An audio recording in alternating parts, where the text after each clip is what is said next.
Le peuple ne veut pas la liberté. Il veut être esclave, mais confortablement. Gustave Le Bon. Autrefois, les prisons étaient faites de murs de pierre, de barreaux de fer, de chaînes. Aujourd'hui, elles sont invisibles et beaucoup plus subtiles. Elles ne se dressent plus devant nous, mais autour de nous. Elles sont constituées de distractions constantes, de petits plaisirs immédiats et d'un sentiment de sécurité trompeur. Si autrefois, la liberté était prise de force, aujourd'hui, elle est donnée en échange du confort, de la stabilité, de cette fausse sensation de contrôle. Mais la véritable question que très peu de gens se posent est la suivante. Dans quelle mesure ce confort est-il vraiment notre allié? Imaginez un animal sauvage qui, après des années de lutte pour sa survie, se retrouve placé dans une grande cage. Nourriture et eau sont à sa disposition, le confort est assuré. Au début, il lutte contre cette captivité. Il rêve encore du vent sur son visage, de l'adrénaline de la chasse, de l'imprévisibilité de la vie à l'extérieur. Mais petit à petit, il s'habitue. Il apprend à apprécier la sécurité de sa cage, la stabilité de son environnement. Il commence à éviter tout ce qui pourrait perturber ce nouvel équilibre. Jusqu'au jour où, même si la porte est ouverte, il choisit de rester à l'intérieur. C'est là que réside la véritable peur. Beaucoup d'entre nous, sans même le réaliser, sont dans la même situation. Mais cette cage est invisible. Ce confort, ce sentiment de sécurité, nous donne l'illusion d'être libre. Pourtant, à quel prix? Nous échangeons une vie de croissance, de potentiel, pour une existence prévisible et tranquille, mais vide de sens. Combien de fois avons-nous accepté de rester là où nous sommes? Non pas parce que nous aimons ce que nous faisons, mais parce qu'il est plus facile de se contenter de ce que l'on connaît. Combien de rêves ont été enterrés sous le poids de la facilité, du canapé, des séries télévisées, des applications qui nous livrent des repas à domicile, des réseaux sociaux qui nous inondent de dopamine, des divertissements sans fin qui nous font perdre le fil du temps. Tout cela semble inoffensif, n'est-ce pas?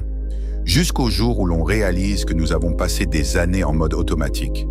Aldous Huxley, dans son livre Le meilleur des mondes, l'avait prédit il y a des décennies. Les gens aimeront leur oppression et adoreront les technologies qui détruisent leur capacité à penser. Nous vivons dans une société où le confort devient un piège. La peur de la souffrance, du changement, nous pousse à rester là où nous sommes, mais ce confort crée un dangereux sentiment de contentement. Ce contentement nous empêche de grandir, de nous remettre en question, de nous réinventer. La question devient alors cruciale. Vivons-nous vraiment ou restons-nous simplement occupés à l'intérieur de cette prison invisible? Si le confort est devenu un piège, comment pouvons-nous nous en échapper avant qu'il ne soit trop tard? La réponse réside dans la façon dont nous affrontons la peur. L'esprit humain est conçu pour éviter le danger, pour chercher la sécurité. Depuis l'aube de l'humanité, nous avons appris à craindre le danger, à nous protéger. Mais les dangers auxquels nous faisons face aujourd'hui ne sont plus les mêmes que ceux auxquels nos ancêtres étaient confrontés. Pourtant, la peur demeure, et elle est l'un des plus grands obstacles à notre évolution. Beaucoup pensent que la sécurité est synonyme de stabilité, mais en réalité, la sécurité est souvent une illusion. Nous avons peur de perdre ce que nous avons, même si ce que nous avons ne nous rend plus heureux. Combien de personnes restent-elles dans des emplois qu'elles détestent, simplement parce que le salaire paie les factures?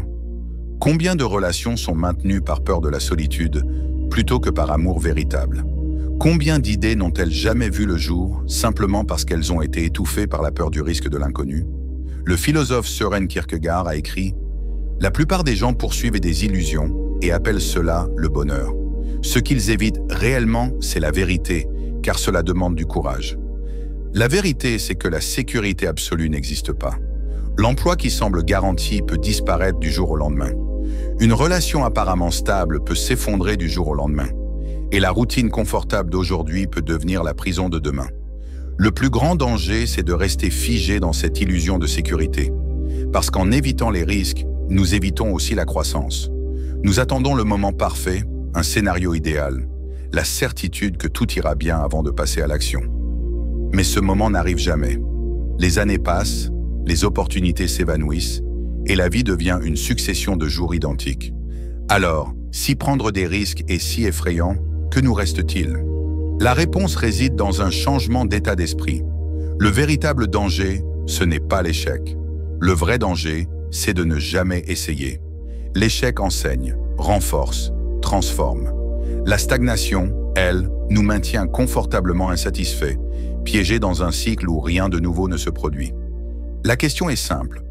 Préférons-nous vivre une vie prévisible mais vide, ou sommes-nous prêts à accepter l'incertitude et à découvrir ce que nous pourrions réellement devenir? Le chemin vers une vie pleine de sens n'est pas facile. La société moderne nous pousse à nous conformer, à nous installer, à devenir prévisibles, à accepter la sécurité. Le système ne nous encourage pas à remettre en question ce qui est. Il nous pousse à consommer passivement, à accepter les règles établies sans jamais poser de questions. Mais si la majorité d'entre nous se satisfait du minimum, pourquoi les pousserait-on à en vouloir plus? L'écrivain George Orwell, dans son livre 1984, a décrit un futur où la liberté serait une illusion, un monde où la masse serait contrôlée non par la force, mais par la distraction. Beaucoup croient vivre dans une société libre, mais cette liberté n'est-elle pas en réalité une illusion soigneusement élaborée? Le système nous offre du confort en échange de notre autonomie. Il nous distrait sans cesse pour ne jamais nous laisser réfléchir. Il nous donne une dopamine bon marché afin que nous ne ressentions jamais assez de vide pour chercher un véritable changement. La société nous apprend à consommer, mais rarement à créer. Nous sommes éduqués à obéir, mais pas à innover. Pourquoi? Parce que la productivité et la prévisibilité sont les véritables objectifs. Un employé satisfait travaille sans se plaindre. Un citoyen distrait ne remet pas en question les règles. Un consommateur satisfait dépense sans se rendre compte qu'il est manipulé. Et plus nous restons dans cette prison invisible, plus nous sommes facilement contrôlables. La vérité, c'est que personne ne viendra nous libérer. Personne ne nous apprendra à remettre en question si cela ne sert pas les intérêts du système. Si nous voulons échapper à ce piège, nous devons commencer par changer notre regard sur le monde. La question est simple. Voulons-nous être spectateurs de notre propre existence ou choisir de jouer le rôle principal dans notre histoire? Ce changement commence par un choix. Vivre pour le confort ou vivre pour un but? À première vue, ce choix semble simple. Mais dans la pratique, peu de gens sont prêts à payer le prix pour mener une vie pleine de sens. Le confort séduit, car il promet stabilité et sécurité. Mais à long terme, il vole notre capacité à évoluer. Le but, en revanche, exige sacrifice, discipline et surtout courage face à l'inconfort du changement. Ce chemin est difficile, mais il est celui qui mène à une vie épanouissante. C'est cette lutte qui nous donne un véritable sentiment d'accomplissement. Ceux qui vivent avec un objectif plus grand sont plus résilients, plus créatifs et au final, plus satisfaits de leur vie. Mais le dilemme est celui-ci. Nous vivons dans une société qui nous pousse à suivre un chemin tout tracé. Études, emploi stable, maison, retraite. Pourtant, ce script ne suffit pas. Combien de personnes suivent cette voie et ressentent encore un vide? Combien arrivent à la fin de leur vie en réalisant qu'elles ont passé des années à exister sans jamais vraiment vivre? Le choix entre le confort et le but détermine notre destin. Ceux qui choisissent le confort évitent la souffrance immédiate, mais à long terme, ils se retrouvent dans une existence dénuée de sens. Ceux qui choisissent un but acceptent l'incertitude, mais ils découvrent quelque chose que rien d'autre ne peut leur offrir. Le sentiment profond de remplir un rôle plus grand dans le monde.